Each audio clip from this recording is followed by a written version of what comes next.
Hey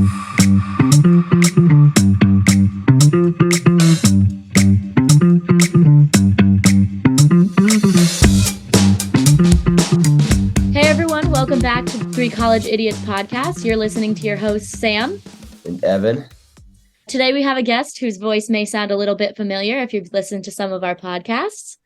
Hi everyone, it's Gabby. If you've been listening to past episodes, then you know that I was on the episode with the sewer man and the episode about travel safety. Once again, I am a sophomore at IU studying biology on the pre-med track and live, laugh, loving it here. Great intro. So today we are going to dive a little bit into the topic of the Little 500. I absolutely love the Little 500. Honestly, in my mind, there's not an IU tradition that can top this, although I may be a little bit biased. No, Little Five is a lot of fun. For those who don't know, it's a tradition at IU where there's bike teams, and a lot of these bike teams are either for a fraternity or sorority. There's some other ones like a pizza place, a local pizza place. Mother Bears has got a team, and there's a whole bunch of private teams. But it's a bike race, and there's this track that I think it's like around the soccer field or something. It's like a relay around this track, and whoever crosses first wins. There's bike exchange and stuff like that. It's super exciting, super fun. It's in the spring, so the weather's finally kind of getting warm. The whole campus seems to kind of come out and support a bike team, whatever. And just like any other kind of fun event, football games and whatnot, the festivities, people go nuts. People go nuts. And it's a lot of fun, but a lot of people get carried away. And it's a crazy time on campus, for better or for worse. There's a lot going on. Oh, yeah. I remember my freshman year. So these Little Five races, there's usually one on a Friday and one on a Saturday. And I had a friend who started drinking on the Tuesday before and did not stop until that Sunday. So definitely going hard that weekend, a bit of a binging period. But yeah, we just wanted to talk about that is going to happen. We're in college. We get it. We know we don't judge, but there are consequences to this. And if you do find yourself in a situation where you are handed a drinking ticket, we want to give you some information on what you can do about that. And, one thing I noticed the first time my freshman year was COVID. So there was no Little Five that year. I graduated high school in 2020. My freshman year in college was really whacked out. Nothing was really normal. But so last year was also my first real Little Five. And the first thing I noticed, the second it hit Monday, I have never seen so many cops in the city. They're everywhere. And it's not just like Bloomington police. It's like just out of like just county police, state police. There's every cop imaginable is in the city of Bloomington for the entire week. So as a result, a lot of people get in trouble, a lot of big mess, but yeah. So fun little fact about that is I actually learned last year that Bloomington/IUPD call in every department in the surrounding counties, and they provide police officers for this event. So they have jurisdiction granted through Bloomington Police Department. So that's really exciting. You'll be walking around Bloomington during Little Five weekend, and there's just a cop on every block. Yeah. It like, don't drive. Right? Like, it is a nightmare. The whole city, and I feel like the whole city there's so many people that are coming in from out of town and whatnot. So many people from like nearby other colleges are coming and visiting for the week and whatnot. It's just the campus is packed. Campus is packed. But yeah, it's a really fun week. It's a great time. But biggest thing is just being safe, being smart. Don't be an idiot. Because if you get in trouble, but if you get busted, that's not fun. You get in trouble, you do something stupid. Yeah, there's no fun in that. No one wants to spend their weekend. That's supposed to be one of the most fun weekends of the school year in a drunk tank in a jail. Yeah. Or even worse, in a hospital. Also, as an RA, from somebody who doesn't want to have to do more work and call IUPD more times than she needs to. Don't do it in your dorms. I mean, let's be honest. Underage drinking is very unsafe because, like you said before, it is a week of binge drinking. So not only like you don't want to be sitting in jail during the best weekend of, in my opinion, of the spring semester, but also we are like a week or two from the end of the school year during Little Five. That is not a great way to end your school year. You will be spending the rest of the summer trying to figure out what to do to get yourself not out of the drinking ticket, but at least having it look better. I know that a lot of students' worries when they get drinking tickets is how this will affect their future. And also, they have no idea what to do, which we actually went and talked to people about what to do. So we are going to provide you guys with some information about not when, if you get a drinking ticket, what to do. Yeah. So IU especially has some really great resources. We were able to talk with Stacy Williams at the Student Legal Services at IU Bloomington. We were actually really fortunate to be able to talk to Stacy Williams at the IU Student Legal Services. And she was able to give us some really great information on kind of the process that what happens and how they're able to help people who have found themselves in a little bit of trouble. Yeah, so this office, they are absolutely amazing. They have student advocates that you can reach out to, and there's a chance that they reach out to you when this happens. They help you through everything. You do not have to go through this alone. They are lawyers, they are trained, they know what to do, they know how to handle the courts in the state, and they know how to go through these processes. And there's one process that we learned about that honestly I think is pretty cool, and I wanted to mention. It's called pretrial diversion.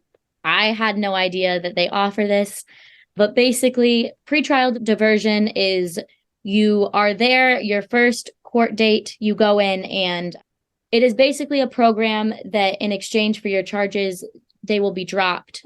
Sometimes these programs mean that you'll be attending classes, community service, but you will be making up for it. And this is honestly a great way. You don't have to sit there and go through trial, or if you don't get it, you enter a plea, but they will be there the whole way to help you through this. And yeah, it's a great resource on campus. Mm-hmm. And if you go through the pre-trial diversion process, your charges, they will show up still on your record. And I believe it was for 1 year until it can get expunged, but they will show up as dismissed rather than being found guilty. And now it's not great having anything on there, but it's a lot better than being found guilty for something.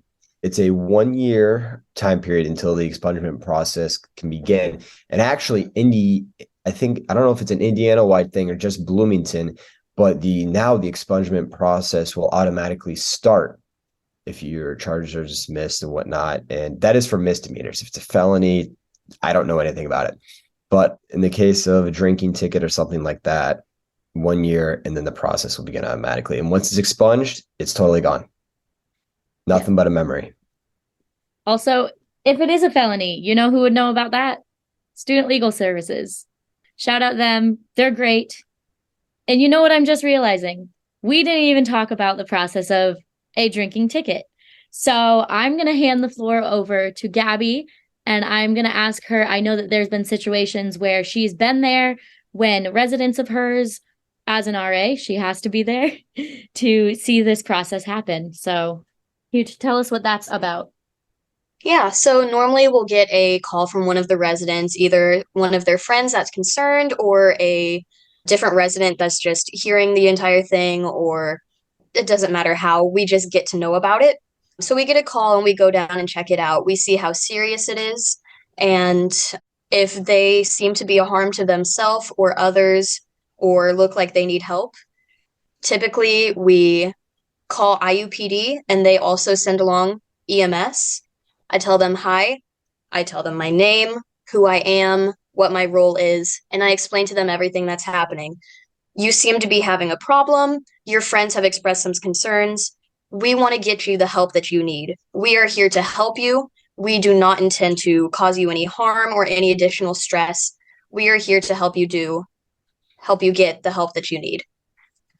Once I've explained that, generally people start to calm down a little bit, and then IUPD comes in and explains the rest for them.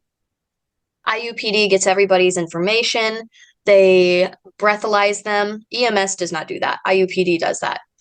And EMS just checks to make sure that you are okay. And generally, if you say that you do not want to go to the hospital, you cannot be transported unless you are in a situation where you cannot speak for yourself, like you're just gibberish is coming out, or if you're just so heavily intoxicated that you're not conscious. So, unless that is the case, most of the time, you don't have to go get transported. So, most of the time, whenever the police start getting ready to write the ticket, that's whenever people start to sober up. So, for the most part, people start to realize what's happening and tend to either get really anxious about it or start to panic. Everything kind of just becomes aware. So, IUPD does a really good job of explaining the process of what's going to happen, what steps are going to need to be taken. Once they've breathalyzed them, they write the ticket and they explain this is your court date. As long as you show up for that, that is how the first steps of this begin. Somebody from IU Bloomington or wherever, depending on if you are an IU Bloomington student or a different campus, your campus will contact you and they will get you started with the next steps of how to handle it. Now, for the most part, those legal services are, some of them are mandatory, but otherwise, if you need the help or even if you don't need the help, they're there to offer you as much as you need. But for the most part, students are really relying on the legal services to get their help. Yeah. Yeah, no, I feel like that would be such a stressful process. I can't imagine. Talking about like getting the help you need, we also met with Heather Barrett from the Substance Use Intervention Services at IU Bloomington. And through this office, basically, students who have violated a conduct policy, such as drinking underage, you will be getting charged. But as it goes through the conduct system, this office will help you. They will work with conduct to set up an education plan. Sometimes there's alternative resolutions, agreeing to go to the office, apologizing for your actions, etc. But this office does not cost for you to go there after getting charged, nor is there a record of it. And if you do need any help, they are there to offer their services in any way possible.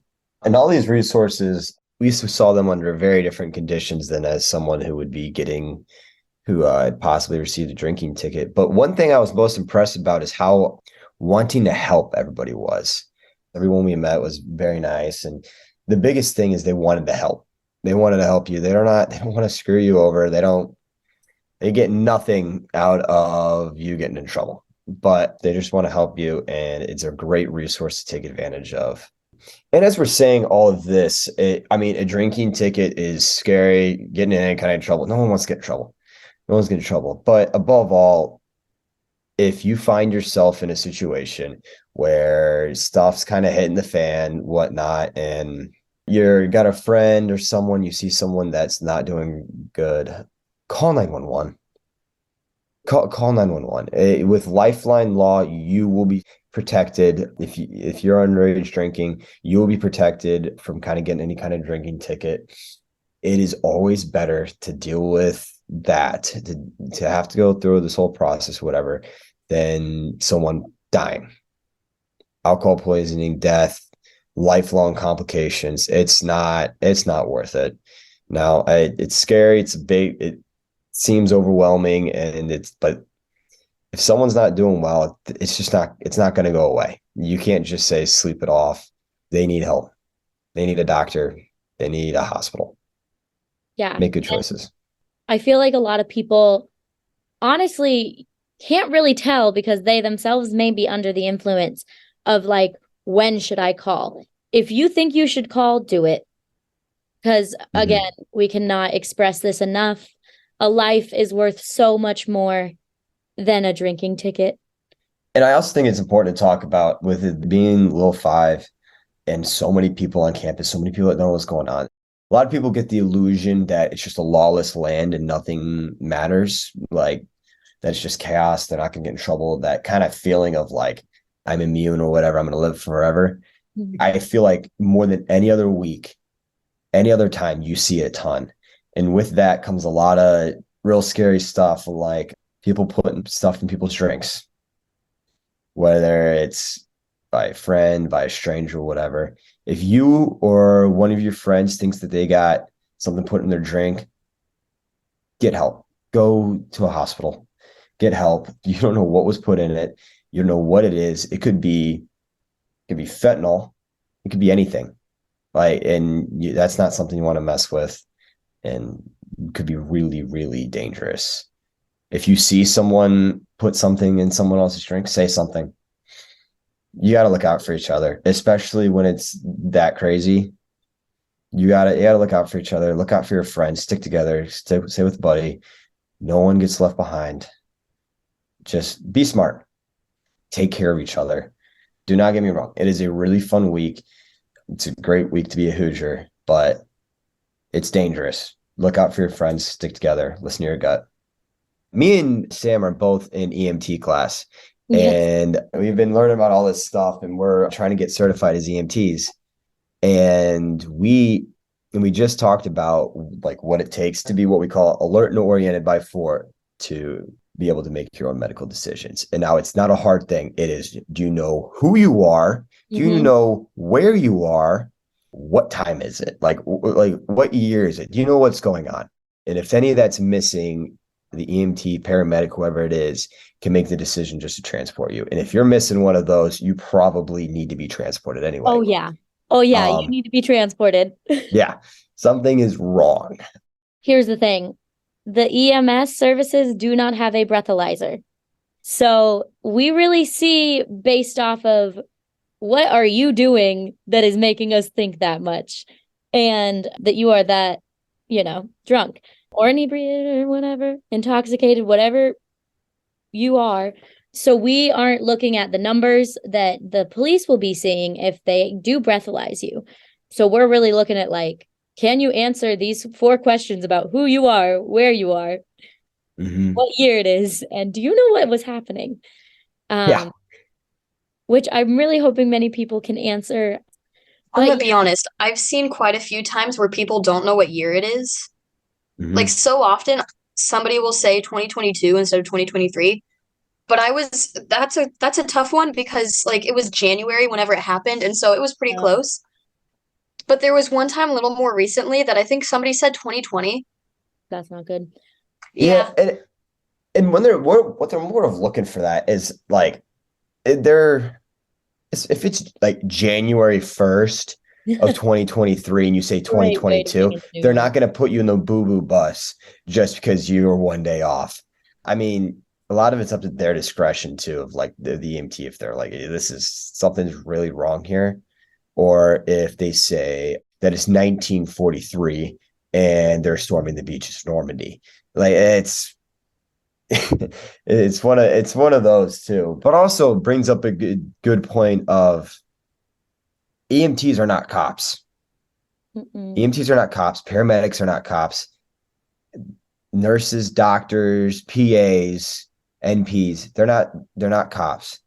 If you take something, whether you drink too much, you smoked weed, you took ecstasy, acid, whatever, be honest with the healthcare providers because they're going to have a really hard time helping you if they don't know what's going on. That is very true. Oh my gosh. Because if they don't know, they're just looking at everything it could be. And if you're able to, narrow it down, they can get you treated real quick, which is so, so nice. Shout out to all the medical care in the world. They are doing amazing. Definitely need to be appreciated more. Honestly, years just hit differently. I don't know if you guys felt that, but like after the pandemic where it was just 2020 and 2021, years just are no don't really matter to me anymore. So if someone asked the year, I'd probably just be like, ah. So I can I'm, kind of, I'm going off of BC and PC before COVID and past COVID. that's That's great. Thank you so much, Gabby, for joining us. We loved your comments, and honestly, just hearing about the process from someone who has to be there for those processes, it was great to hear. Thank you, everybody, for listening to Three College Idiots podcast. We really appreciate all the support. Very special thanks to American Medical Response, NASCAR, Healthcare Initiatives, and the Zebo Foundation for their financial support of this podcast. Again, we are a sister podcast of Safety by Rachel's First Week. Be sure and check them out. It's great information. All of this and much, much more can be found at rachelsfirstweek.org. Follow our social medias under Three College Idiots, and we will see you next time. Stay safe out there. Peace out.